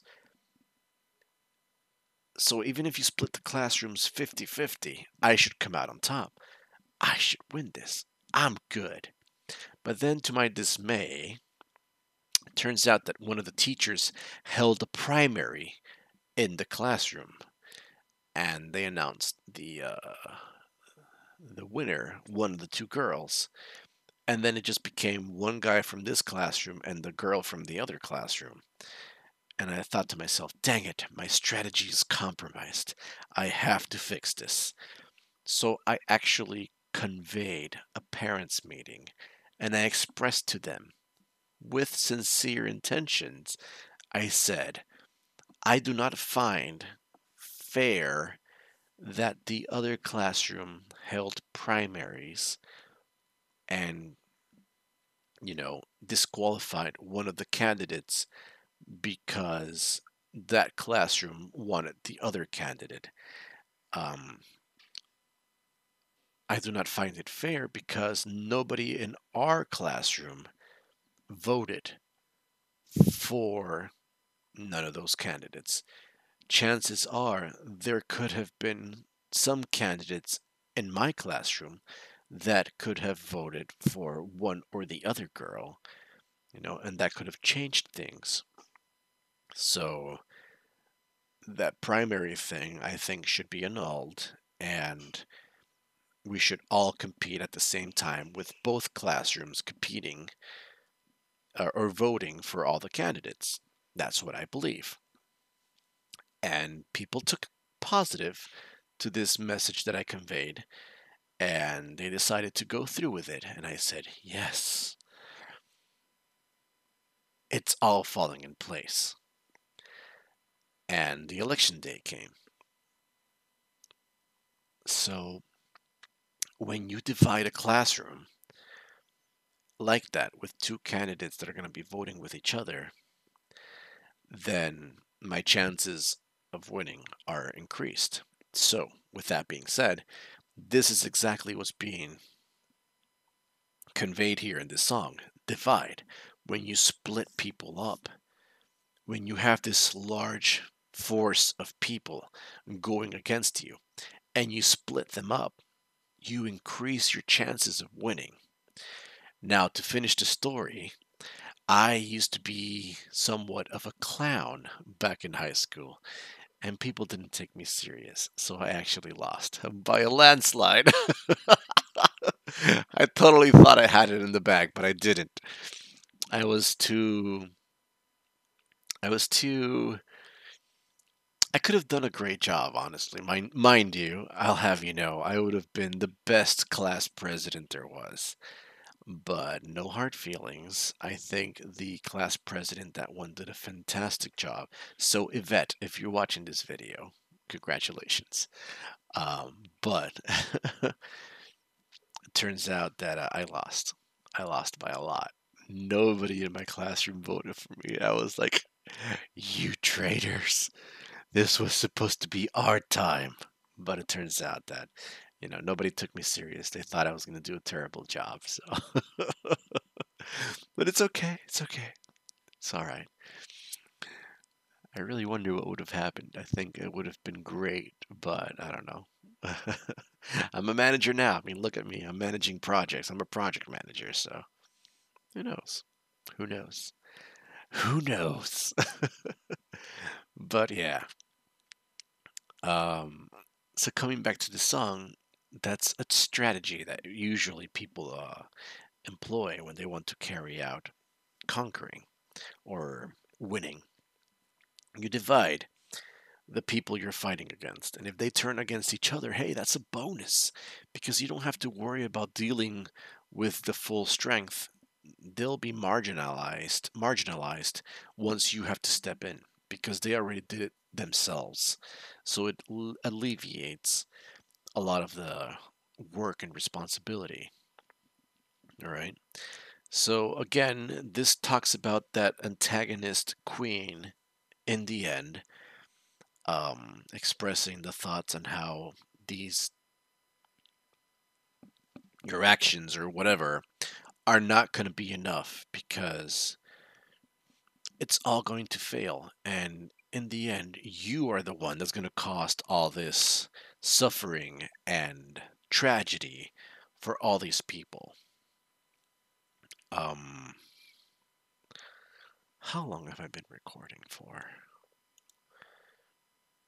My gosh, 2.5 hours. Okay. Wow, this is really long. And this is the last one. Yeah, okay, so we're almost done. We'll finish up with Cold, but I want to talk about the volume ending too. Oh, how do I do this?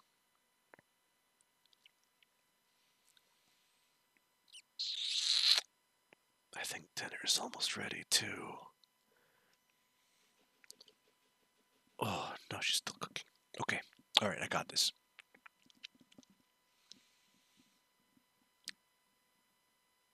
Have you no shame, right? Yeah, have you no shame signing them up for your war, train them to fight with what they can't beat. Your sins are what they'll pay for. Sacrifice them for your needs. Slaughter is coming. The end is drawing near. This light is really bright. You'll regret your deeds. Legends and fairy tales scattered in time. Maidens and kingdoms wrapped up in a lie. These children you misled.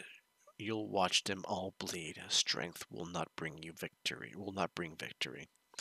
Divide them. Tear them apart. Sever their trust. It will strange their heart. Strangle their heart. Inside them plant seeds of doubt. Hope will be smothered. They'll turn on each other. Hatred will sprout. Suspicion and doubt. Friendships deny. Will allegiances die? The taste will be sweet when you get what you've earned, and I'll watch you burn. So this is actually something that has weight and validity to it because you are dividing them. You are trying to tear them apart. It's not when it falls. When it falls is just misguidedness. But divide is the action of carrying through these horrible consequences and these horrible actions to sever and create mistrust, hate, like it says there, doubt, and that's what's going to happen in a way when you have this enemy force bringing forward, manipulation, deception, and it's pretty heavy. It's pretty deep in a way too. Hmm. Yeah, friendships and I will let you just die. The taste will be sweet when you get what you've earned. And I'll watch you burn. Why, though? What is the motivation behind this queen? What is the motivation behind? Oh, you know what? I'm doing it. I'm gonna mix it. Let's talk about the ending, the last episodes that we watched, because honestly, I just thought about Roman right there. Um, and I'll watch you burn. What's her motivation? Why is she doing this? And then I just remembered immediately Roman when he said to Ruby, "You have it all wrong, Red. You're asking the wrong question. It's not about why. It's that I can't afford not to." You know? So clearly, the power and reach of this queen is something huge, far reaching, and very concerning. What is her origin? Where did she come from? Who is she and what's her intention and why? Is the questions that I need to start working on now. Roman clearly is not afraid and not terrified, but somewhere in between. He has severe concern for his safety. He needs to be on that side of the team when things take place, when everything happens. He needs to be with them as the winning team because if he's not, he knows because he's a betting man and he knows there are bets he doesn't place and one of them is going against the queen. So why, how, and when? This is just the first stage. This is just the beginning, in a way, of everything. The communications are down. There's no longer any way to carry the truth, to bring light into the events that are taking place. Last thing everybody saw was Grim invading Beacon,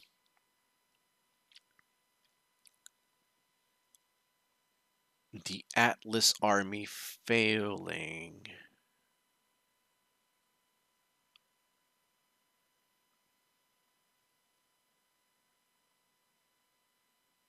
Oh no!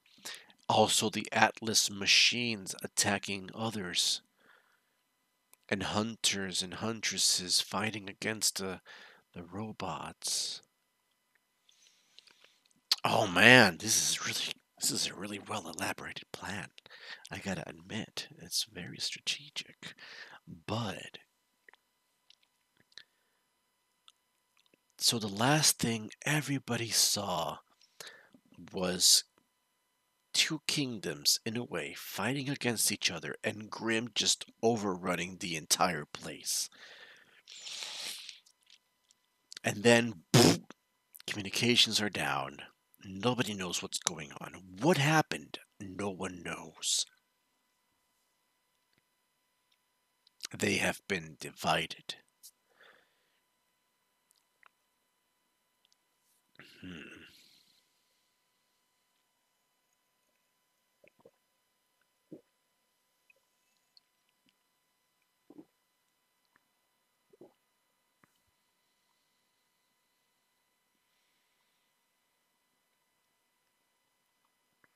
that's crazy.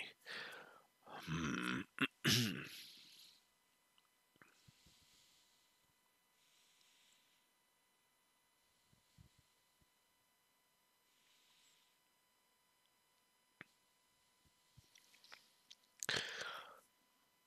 Ospen has Ospen also is a force to be reckoned with because I don't know if it was time manipulation or something similar of that extent, but he held his ground against Cinder after absorbing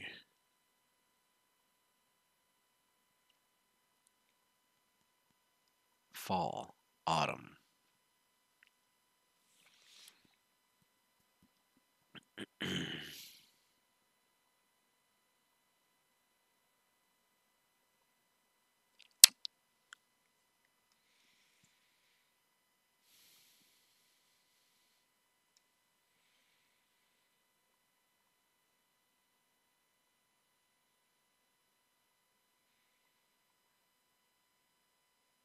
But yet he somehow got captured because Cinder made it to the top of the tower.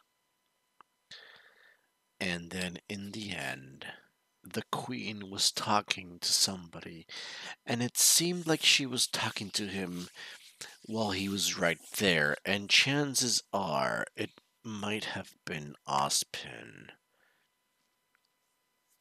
So,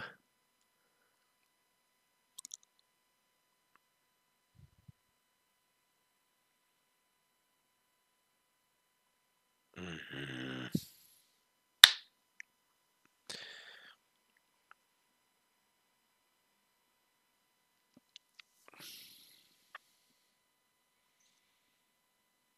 Your sins are what they'll pay for. What sins? What did Ozpin do?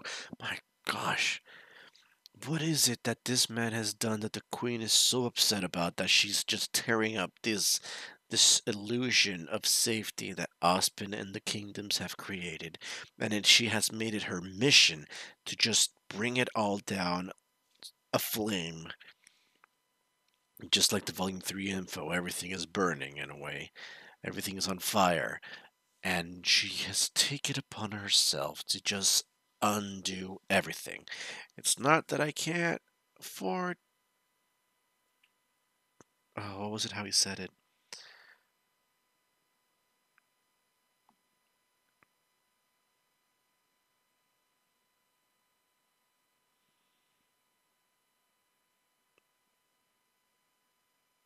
Yeah.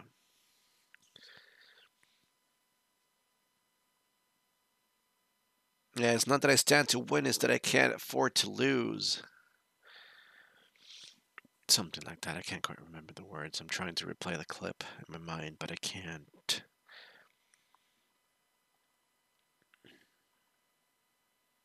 Have it all wrong, Red. Whatever. I'm wasting too much resources on this.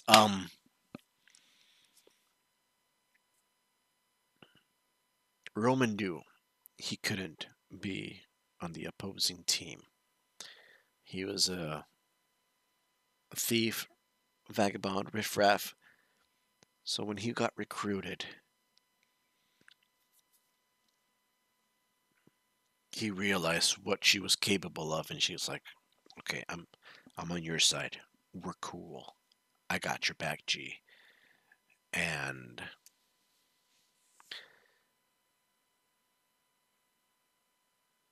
he became an instrument in that part. Hmm.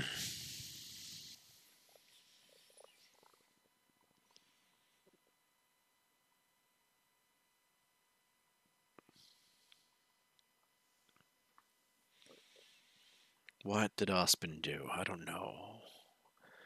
I don't know what Ozpin did or what the thing is. There's something here that's concerning a bit because, where was that line? Legends and heroes crumble and fail. Lonely efforts and brutal death. No, that's not it.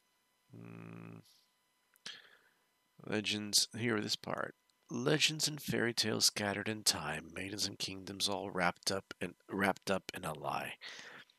That line right there, when I heard it, I immediately remembered some of the comments that I've been reading on the videos about, oh, do you know what this character is based upon, or do you know what this character is based upon, or this character is actually based upon this character, or whatever the case may be.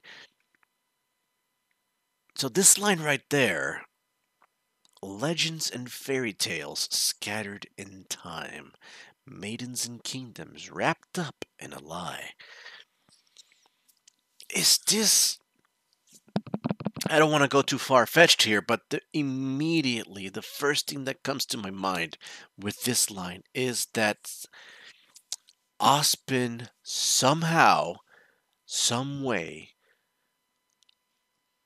he has opened up this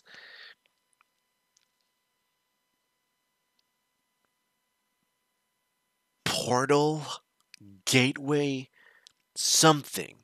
He opened up this gateway, this portal, and he brought in all these fairy tale characters, all these kingdoms, all these environments, all these things. He brought it all into this world. The world of remnant, where everything is a remnant of what used to be back in the day. And in order to avoid extinction by being forgotten, by being burned, or by being whatever, you now live in remnant as a what used to be back in the day. Is it time? Yeah. My God, dinner is ready, and I'm getting so inspired with this line right now. But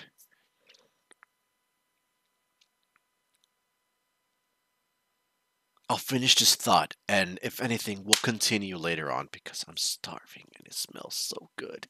So, with that being said, is the lie that the world that we live in, or the world that everybody lives in, is composed of other things, and everything is just mixed up in this big blender of imagination? And it's, and that's why this queen wants to undo it, to reset it all, to just put everything back to where it belongs. Maybe Ospen is trying to save the world. Maybe he's trying to protect these stories. If we're stepping outside of the world of RWBY, maybe Ospen's goal is to just preserve the integrity and the stories of these fairy tales, of these legends. Um, because everybody seems really, at least in the comments, I'm thinking outside of the universe really quick. I'm going into reality for a second. You guys, my viewers, have commented and mentioned to me, like Penny is based in Pinocchio, Ozpin is based in the Wizard of Oz, um, Sun Wukong is based on the Monkey King, Sun the Monkey King in a way. Um, all these legends, folklore, fairy tales, myths, all these people, idealizations of stories that we know and that we've grown up with, they're all kind of like blended into this world. And this kind of brings me back to, what are the Grimm? Because originally the Grimm were these creatures that are violent and are brought by negative emotions and whatever, whatnot. And I thought of them at one point as a antibody agent that would come in and eradicate these artificial things that are not supposed to be there. For example, mankind. Mankind as a foreign entity was not supposed to be in this world. And yet, it kind of starts making sense in the way that, Ospen brought all these legends, fairy tales that were scattered in time, wrapped up in a huge lie. So everybody are not supposed to be here, but they're here in this lie, in this history of where we come from. Because since mankind stepped from the shadows, Grimm were always attacking them until he discovered the power of dust, and then he built his walls and defended himself and blah blah blah. The story of Remnant in the first chapter that we first heard, that's the story that we're told. But maybe there's more. Maybe there's this, you know, gateway to other worlds where people were brought in to this world and they're not supposed to be here in a way. And the Grim is trying to rectify this, to eradicate these foreigners, these invaders that are not supposed to be here. I don't know. I'm not sure. My God, I'm hungry, so I'm going to leave it here. I'm so sorry. I still have cold to discuss and maybe some other things in the last episode, so I will definitely resume recording later on. But my God, it smells so good, you have no idea, and I'm starving. And it's ready, it's served, it's on the table. So we'll leave it here. Thank you so much for joining me for another watch along with CharFox. That's me. Um, we're about to close off Volume 3, so stand by. I should be making the next video soon. So, thank you so much for watching. I appreciate everything that you do and for your support. You guys are awesome. So, until next time, take care. Bye-bye. ふわふわふわふわふわふわりくるくるくるくるくるくる回るのふわふわふよふよふわふわりうるるくるくるふわふわ飛び出したの